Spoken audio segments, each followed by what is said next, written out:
Hello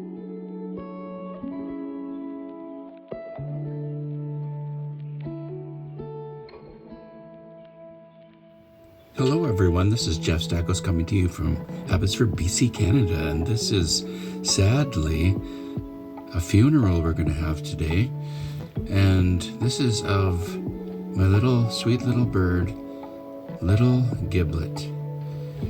Lil GIBLET was only 3 or 4 weeks, and Lil GIBLET was a very beautiful bird.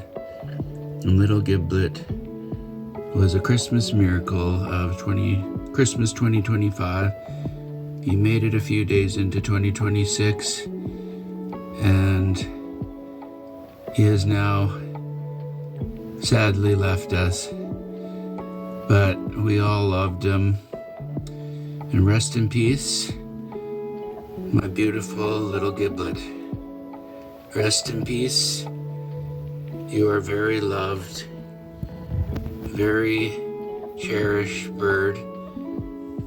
I'll give you one last little pat.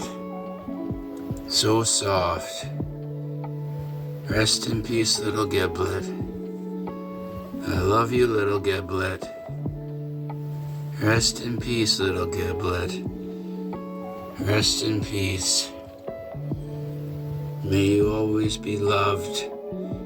May you always be cherished. May you always be loved by all. Rest in peace, Lil GIBLET.